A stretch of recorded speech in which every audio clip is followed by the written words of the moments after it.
Hi, it's me, Tracy, your literary and tea time companion, and this is the Would You Rather tag, a question and answer tag that has us considering things like, would you be stuck on a desert island with full access to books, or out in society, but with books having disappeared from that society? Some rather interesting questions, so I hope that you will grab your cozy cup and join me in the library corner where we consider some very deep questions about life with our books or without books. This is the Would You Rather tag. This was co-created by Kat of Curious Cat and Ellen. Ellen made book club. Thank you, Kat, and thank you, Ellen. I will leave all your links in the description box below, and thank you for creating this really interesting, thoughtful tag. This was a really great one. And I was tagged by the lovely Melinda at A Web of Stories. Thank you, Melinda, for tagging me and inviting me to join in the fun. And I did have a lot of fun pondering these questions. Some of them were also frustrating, so we'll get right into it. There are several prompts here. Prompt number 1. Never read more than one book from the same author. You can't reread either. Or read only books from one author of your choice. I think books from one same author? There are too many great writers, too many great books out there. I don't like restrictions. Number 2, read a book with an unlikable main character or your favorite character dies. A favorite character dying is never good. I have endured insufferable characters, main characters before, with the hopes of a good story, so I guess that is doable. I'll just not my character dying, please. No, thank you. Number 3, start your library from scratch, but you can't rebuy any of the books that were on your shelves from before. Or never be allowed to add a new book to your current library.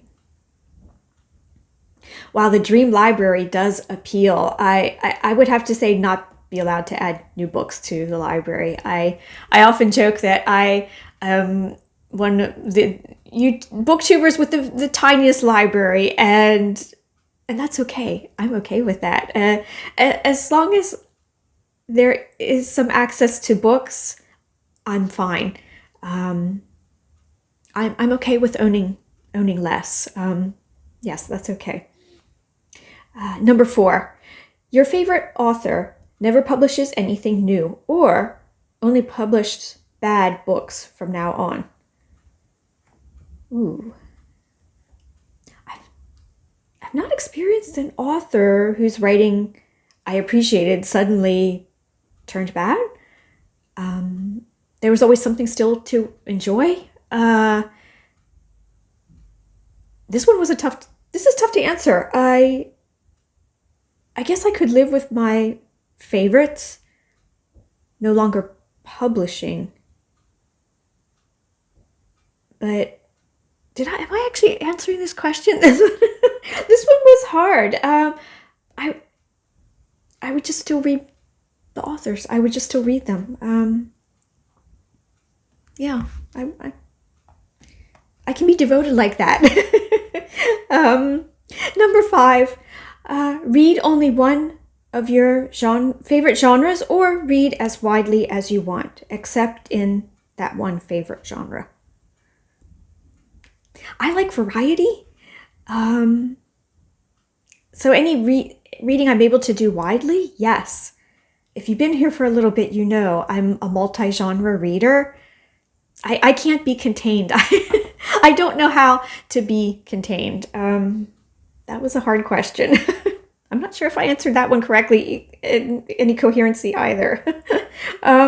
Number 6, be stranded forever on a desert island with a full library, or still live in a society, but books have disappeared. Oh no. I could never be in a circumstance where there were no books.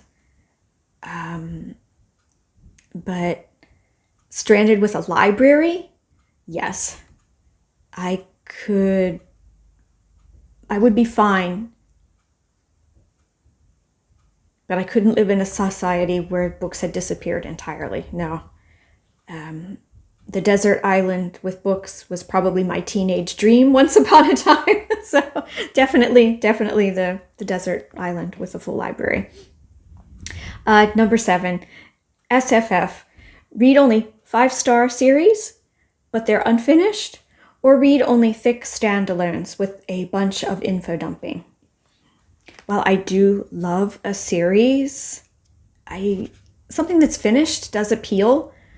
A solid ending at some point. But I'm okay with a thick standalone if the story is great and there's some info dumping. Give me some great world building. Give me some fabulous characters to follow for a while. Yes, that would be okay. Unfinished forever would keep me guessing, I think.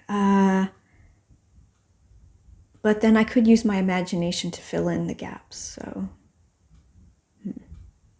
these questions are tough.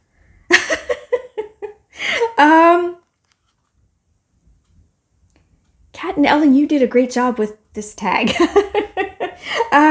Number 8, mystery. Always get book twists Always get book twists spoiled, or they all have an open ending. The killer isn't caught. Having talked about unfinished books, I don't read a lot of mystery, so maybe this one is a bit lost on me. I'd kind of like the whodunit solved, though, if I was reading a mystery. So yes, spoilers, I could live with that, yes. To find out what happens, yes. Number 9, historical romance. A great love story, but with historical inaccuracies. Or a toxic, love story, but great historical world building.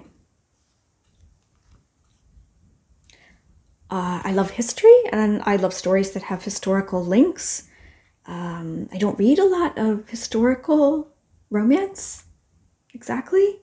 Some fantasy romance, I dip into that a little bit. Creative world building, I really enjoy a world that is really richly described for me. With a historical romance, I would go in assuming and hoping that the author would have done their homework enough that it is convincing me that what they're telling me is true. And the romance part of it would just sweep me away so much that I'm not Googling for information if I think there's a hiccup or something.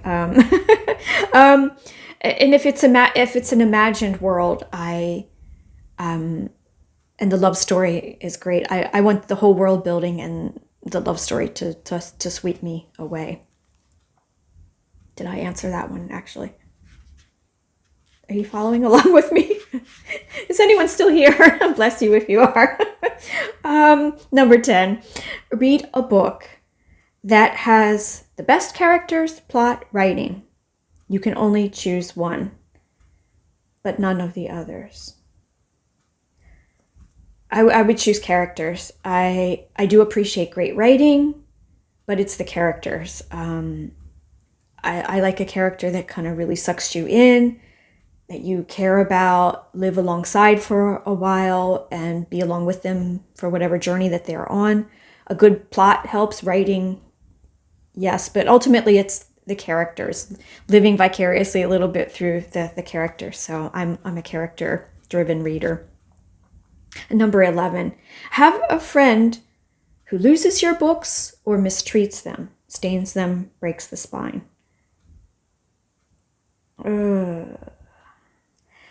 Friend that loses the books. That would be hard. Mistreating books is not good either. Losing a book by accident, I could understand that. I could let that slide. Maybe a friend who keeps losing and mistreating my books, though, is not really my friend.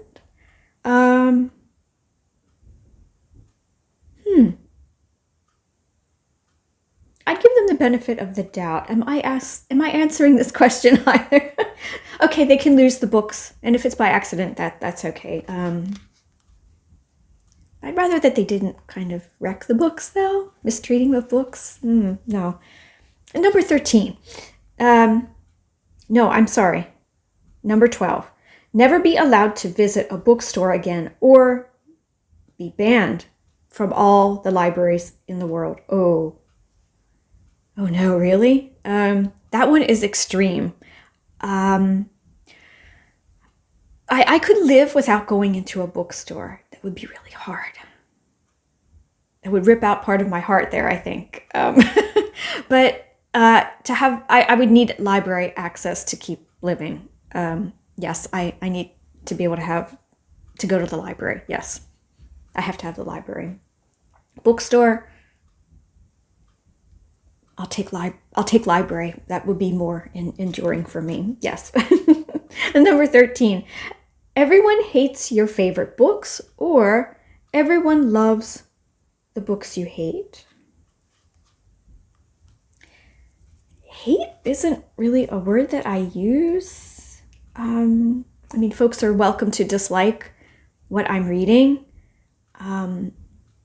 Sort of the one that's saying the one man's trash is another man's treasure. I can't think of a book that I really hate. I think that's the root there. Like seriously hate. So this one is a bit extreme. Everyone can dislike whatever I'm reading. That's fine. Number 14, only listen to audiobooks narrated by the worst narrator, Mickey Mouse, or only read physical books in terrible lighting.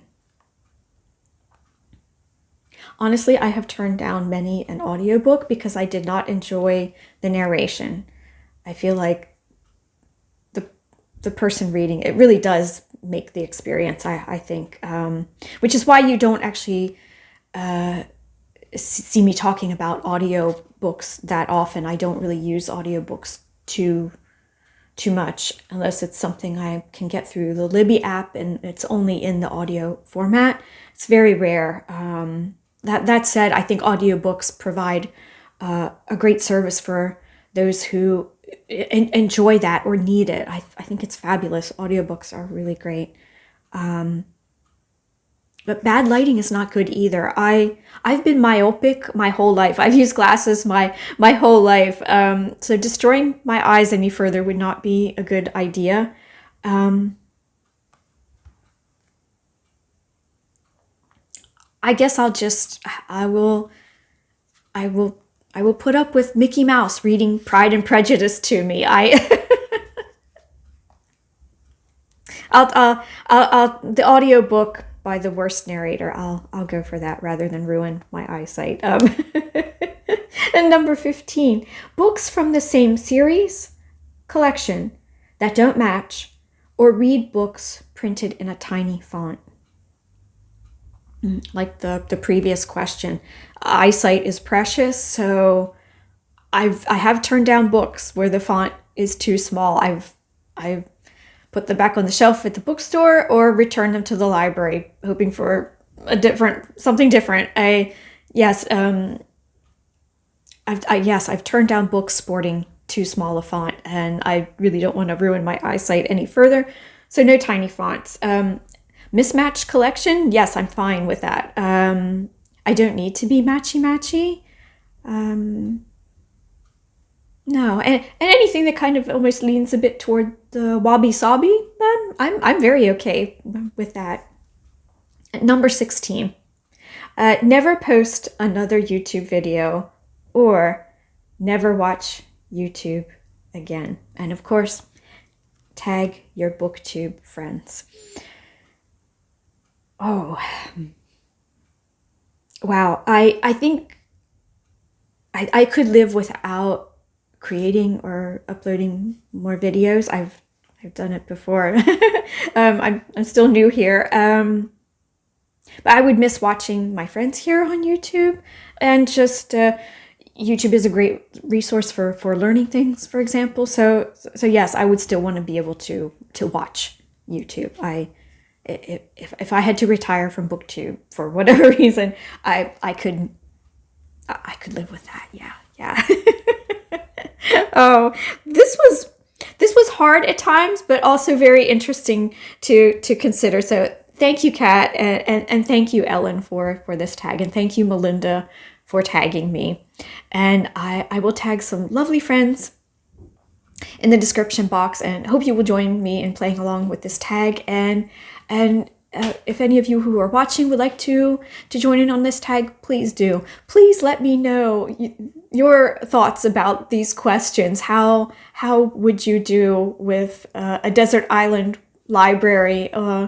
How would you do with Mickey Mouse reading Pride and Prejudice to you? Let me know in the comments how you would respond to these questions. And so I thank you very much for being here with me today for this little bit of fun. Thank you. And so until next time, I wish you happy reading. And as always, I wish you many blessings. I'll see you again very soon.